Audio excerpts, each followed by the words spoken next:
जूते चमकाने वाले बच्चे की कहानी, जहां एक थप्पड़ ने उसकी तकदीर बदल दी और उसे अपना खोया हुआ परिवार मिला। इस वीडियो को लास्ट तक जरूर देखें, कहानी बहुत ही मजेदार है और इस वीडियो को लाइक करने के साथ साथ हाइप भी जरूर कर दें। सुबह का वक्त था। रेलवे स्टेशन की भीड़ के बीच 10 साल का गौरव अपने फटे कपड़ों में जूते साफ करने का काम कर रहा था। उसके हाथ छोटे थे लेकिन मेहनत बड़ी थी। वह नहीं जानता था कि कभी उसका भी एक घर था, एक माँ थी। जिंदगी उसे सिर्फ ये सिखा गई थी कि अगर मेहनत करोगे तो खाना मिलेगा। स्टेशन के कोने में बैठकर वह यात्रियों के जूते चमकाता था। उसकी आंखों में कोई शिकायत नहीं थी, बस जीने की एक मूक लड़ाई थी। गौरव को नहीं पता था कि 10 साल पहले एक दुर्घटना ने उसकी जिंदगी को पूरी तरह बदल दिया था। 10 साल पहले डीएम राधिका वर्मा अपनी ड्यूटी से लौट रही थीं। उनके पति विदेश में काम के सिलसिले में गए थे। छोटे गौरव को अकेला छोड़ना उन्हें ठीक नहीं लगा था, इसलिए वे उसे अपने साथ ले गई थीं। शाम का समय था और बारिश के कारण सड़कें फिसलन भरी हो गई थीं। राधिका वर्मा की गाड़ी अचानक पुल पर फिसल गई। गाड़ी तेजी से पलटी और नीचे नहर में जा गिरी। राधिका वर्मा किसी तरह बच गईं, लेकिन जब होश आया तो उन्होंने देखा कि गौरव कहीं नजर नहीं आ रहा था। रेस्क्यू टीम ने काफी खोजा, लेकिन छोटे गौरव का कोई निशान नहीं मिला। डॉक्टरों ने कहा था कि बच्चा नहर में बह गया होगा। उसी रात नहर के किनारे लकड़हारा संतोष लकड़ियां काट रहा था। अचानक उसे पानी में तैरते हुए कुछ दिखाई दिया। नजदीक जाकर देखा तो वह एक छोटा बच्चा था जो बेहोशी की हालत में था, लेकिन सांस ले रहा था। संतोष ने तुरंत बच्चे को पानी से निकाला। बच्चे के कपड़े फटे हुए थे और माथे पर चोट का निशान था।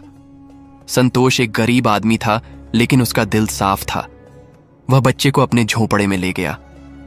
2 दिन बाद जब बच्चे की आंखें खुलीं तो उसे कुछ भी याद नहीं था, न अपना नाम, न अपने माता पिता के बारे में कुछ। संतोष ने उसका नाम गौरव रखा और अपने बेटे की तरह पालने लगा। संतोष का जीवन आसान नहीं था। वह दिन भर जंगल में लकड़ी काटता और शहर में बेचकर 2 वक्त का खाना जुटाता।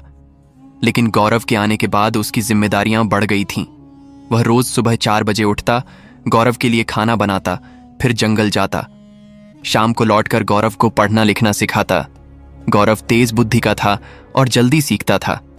संतोष चाहता था कि गौरव पढ़ लिख कर कुछ बने, लेकिन गरीबी की मार में कभी कभी स्कूल की फीस भी नहीं जुटा पाता था। फिर भी उसने कभी हिम्मत नहीं हारी। गौरव के लिए वह कुछ भी करने को तैयार था। गौरव भी संतोष को अपना असली पिता मानता था और उसका पूरा सम्मान करता था। 10 साल बीत गए। गौरव अब एक समझदार लड़का बन गया था। वह देखता था कि संतोष काका दिन ब दिन कमजोर होते जा रहे हैं। उनके हाथ कांपते थे और कभी कभी सांस लेने में भी तकलीफ होती थी। एक दिन गौरव ने देखा कि संतोष काका कुल्हाड़ी उठाने में भी मुश्किल महसूस कर रहे थे। उस दिन गौरव का मन भर आया। शाम को जब संतोष काका थके मांदे घर लौटे तो गौरव ने उनसे कहा कि अब वे काम पर नहीं जाएंगे। संतोष ने कहा कि वह अभी भी काम कर सकता है, लेकिन गौरव ने जिद की कि अब उसकी बारी है कि वह कुछ करे। गौरव कहने लगा कि आपने मुझे 10 साल तक पाला है, अब आप बूढ़े हो चुके हैं, अब मेरी बारी है। गौरव ने तय किया कि वह रेलवे स्टेशन जाकर जूते साफ करने का काम करेगा। ये काम उसे पहले से पता था, क्योंकि कभी कभी संतोष काका के साथ स्टेशन गया था। पहले दिन उसने सिर्फ 50 रुपए कमाए, लेकिन वह खुश था। घर जाकर उसने संतोष काका को पैसे दिए तो उनकी आंखें भर आईं। संतोष काका ने कहा कि वह अभी भी काम कर सकता है, लेकिन गौरव ने कहा कि अब उसे आराम करना चाहिए। धीरे धीरे गौरव के ग्राहक बढ़ने लगे। वह मेहनत से काम करता था और ईमानदारी से पैसे लेता था। लोग उसकी मेहनत की तारीफ करते थे। कुछ हफ्तों में ही वह दिन में 200-300 रुपए कमाने लगा था। संतोष काका की तबीयत भी धीरे धीरे सुधरने लगी थी। उधर डीएम राधिका वर्मा इन 10 सालों में बहुत कुछ झेल चुकी थी। गौरव की मृत्यु का गम उन्होंने कभी नहीं भुलाया था। उनके पति भी विदेश से वापस आ गए थे, लेकिन दुख की वजह से उनके रिश्ते में दरार आ गई थी। राधिका वर्मा अपने काम में खुद को व्यस्त रखती थीं। वे एक कुशल प्रशासक थीं और गरीबों की मदद करना उनकी प्राथमिकता थी। लेकिन रात में जब वे अकेली होतीं तो गौरव की यादें उन्हें सताती रहतीं। वे सोचती थीं कि अगर वे उस दिन गौरव को साथ न लेकर जातीं तो शायद आज वह उनके साथ होता। यह अपराध बोध उन्हें हमेशा सताता रहता था। एक दिन की बात है जब रेलवे स्टेशन पर दिलीप यादव नाम का एक अमीर आदमी आया। वह एक बिल्डर था और अपने रुतबे का बहुत घमंड था। उसके पास महंगी कार, ब्रांडेड कपड़े और सोने के गहने थे। वह स्टेशन पर ट्रेन का इंतजार कर रहा था। उसके जूते गंदे हो गए थे, इसलिए उसने गौरव को आवाज लगाई। गौरव तुरंत दौड़ कर आया और बड़े प्रेम से दिलीप यादव के जूते साफ करने लगा। वह बहुत मन से काम कर रहा था, क्योंकि उसे लग रहा था कि यह ग्राहक उसे अच्छे पैसे देगा। दिलीप यादव के जूते महंगे थे और उन्हें साफ करने में गौरव को काफी मेहनत करनी पड़ी। जब काम पूरा हुआ तो जूते बिल्कुल नए जैसे चमक रहे थे। गौरव ने विनम्रता से कहा, साहब इसके 50 रुपए हो गए। यह उसकी तय की हुई दर थी, और वह कभी किसी से ज्यादा पैसे नहीं मांगता था। लेकिन दिलीप यादव ने घमंड से कहा, मैं तुझे 10 रुपए दूंगा, तेरी यही औकात है। गौरव को लगा कि शायद उसने गलत सुना है। उसने विनम्रता से कहा, साहब इसमें बहुत मेहनत लगती है और मैंने आपके जूते इतने अच्छे से साफ किए हैं, चलो 50 नहीं तो कम से कम 40 रुपए तो दे दो। ये सुनकर दिलीप यादव का गुस्सा 7वें आसमान पर पहुंच गया। उसने गौरव के चेहरे पर जोर से थप्पड़ मारा और कहा, तेरी हिम्मत कैसे हुई मेरे जैसे अमीर इंसान से इस तरह बात करने की। गौरव का गाल लाल हो गया था लेकिन वह डरा नहीं। उसने कहा, साहब मैं तो आपकी इज्जत कर रहा हूँ, मैं तो अपने पैसे मांग रहा हूँ। लेकिन दिलीप यादव और भड़क गया। उसने गौरव को लात मारी और कहा, जा कोई पैसा नहीं है, मैं तुझे यह 10 रुपए भी नहीं दूंगा। गौरव गिर गया लेकिन वह उठकर खड़ा हो गया। उसकी आंखों में आंसू थे लेकिन वह रो नहीं रहा था। वह सिर्फ यह सोच रहा था कि संतोष काका के लिए दवाई कैसे लाएगा। स्टेशन पर कुछ लोग खड़े होकर यह सब देख रहे थे लेकिन दिलीप यादव के डर से कोई कुछ नहीं कह रहा था। गौरव चुपचाप अपना सामान समेटने लगा। उसे लग रहा था कि शायद यही उसकी किस्मत है। इसी वक्त डीएम राधिका वर्मा स्टेशन पर पहुंची। वे किसी काम से दूसरे शहर जा रही थीं। जब उन्होंने यह सब देखा तो उनका खून खौल गया। वे तुरंत दिलीप यादव के पास गईं और कहा, आपने इस बच्चे को लात क्यों मारी? दिलीप यादव ने घमंड से कहा, तू कौन होती है मुझसे सवाल करने वाली? राधिका वर्मा ने शांति से कहा, इससे आपको क्या मतलब कि मैं कौन हूँ? लेकिन यह इसका हक है और यह अपनी मेहनत के पैसे मांग रहा है। दिलीप यादव हंसकर कहने लगा, जा जो तुमसे कर सको वो करो, मैं अब इसको एक भी पैसा नहीं दे रहा हूँ। राधिका वर्मा को लगा कि यह इंसान बिल्कुल गलत है और किसी को इसका सबक सिखाना चाहिए।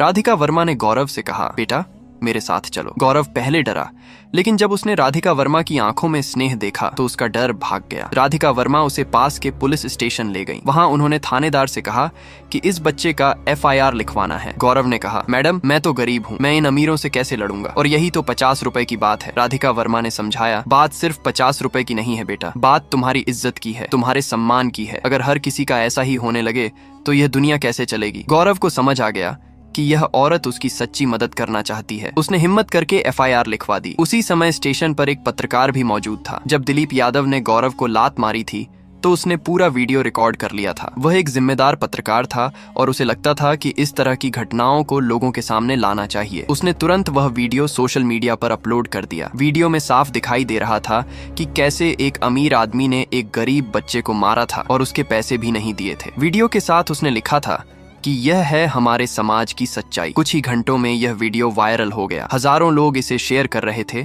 और दिलीप यादव की भर्त्सना कर रहे थे। लोग कह रहे थे कि इस तरह के लोगों को सबक सिखाना चाहिए। वीडियो वायरल होने के बाद मीडिया ने इस मामले पर बहुत शोर मचाया। अखबारों में यह खबर फ्रंट पेज पर छपी। टीवी चैनलों पर इस पर बहस हो रही थी। सभी लोग कह रहे थे कि मेहनतकश बच्चे के साथ जो हुआ है वह गलत है। गौरव की तस्वीर अखबारों में छपी तो राधिका वर्मा ने उसे बहुत ध्यान से देखा। उन्हें कुछ अजीब सा लगा। बच्चे के चेहरे में कुछ ऐसी बात थी जो उन्हें जानी पहचानी लग रही थी, लेकिन वे यह सोच नहीं पा रही थीं कि क्यों। उन्होंने सोचा कि शायद यह इसलिए हो रहा है क्योंकि वे अपने बेटे को याद कर रही हैं। दिलीप यादव के ऊपर दबाव बढ़ता जा रहा था। उसके बिजनेस पार्टनर भी उससे दूरी बनाने लगे थे। कोर्ट में सुनवाई शुरू हुई। दिलीप यादव ने महंगे वकील रखे थे लेकिन वीडियो के सामने उनके सारे तर्क फेल हो रहे थे।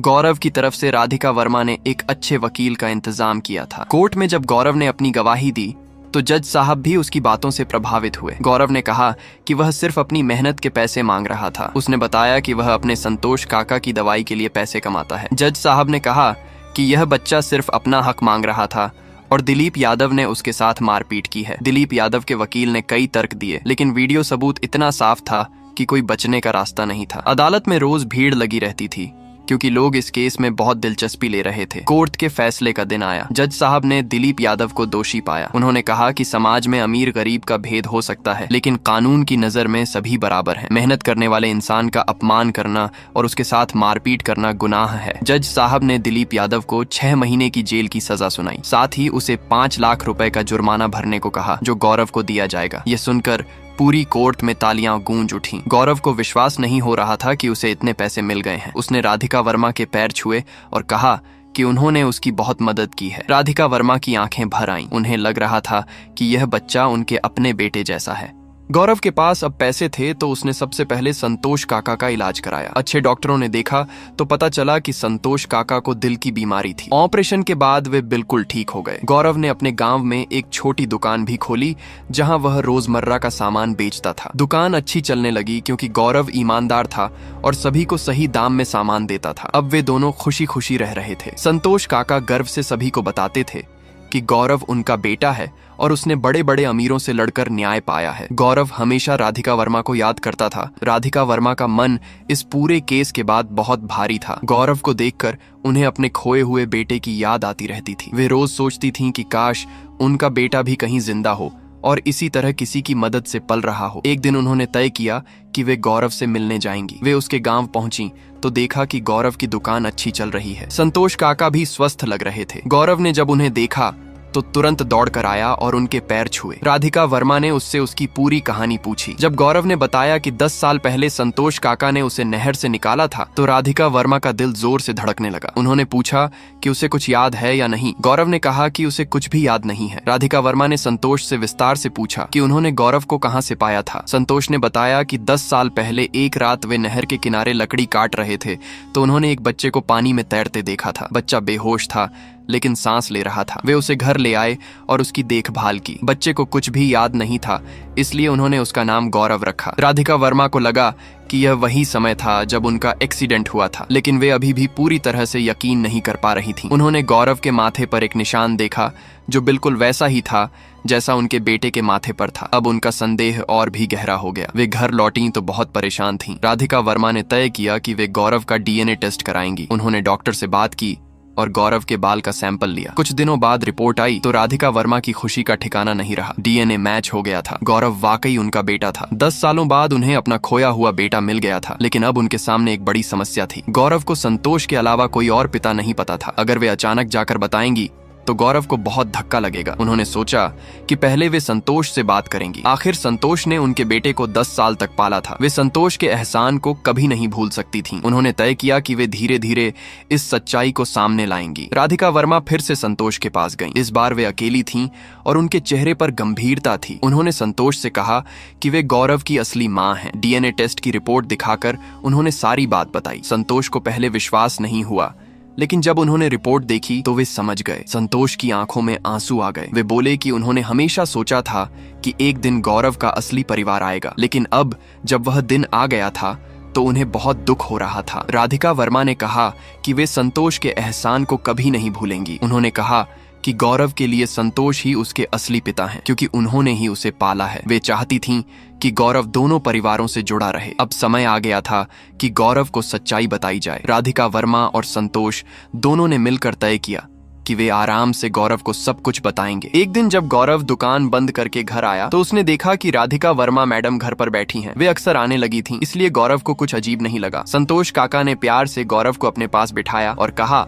कि आज उसे कुछ जरूरी बात बतानी है। गौरव ने देखा कि दोनों के चेहरे पर गंभीरता है। संतोष काका ने धीरे धीरे सारी कहानी बताई। जब गौरव को पता चला कि राधिका वर्मा उसकी असली मां है तो वह सन्न रह गया। उसे विश्वास नहीं हो रहा था कि जिसे वे मैडम कहकर बुलाता था वे उसकी मां हैं। गौरव को समझने में कुछ समय लगा। फिर वह राधिका वर्मा के पास गया और बोला, मां। यह शब्द सुनकर राधिका वर्मा की आंखों से आंसुओं का सैलाब बह निकला। 10 साल बाद किसी ने उन्हें मां कहा था। वे गौरव को गले लगाकर रोने लगी। गौरव भी समझ गया था कि ये वही मां हैं जिनकी तलाश उसे अपने दिल में हमेशा रहती थी। लेकिन गौरव ने साफ कह दिया कि संतोष काका हमेशा उसके पिता रहेंगे, क्योंकि उन्होंने उसे पाला है। राधिका वर्मा ने कहा कि वे भी यही चाहती हैं। उन्होंने संतोष से कहा कि वे उन्हें अपना बड़ा भाई मानती हैं और गौरव दोनों घरों का बेटा रहेगा। संतोष काका भी खुश हो गए कि अब गौरव को उसकी असली मां मिल गई है।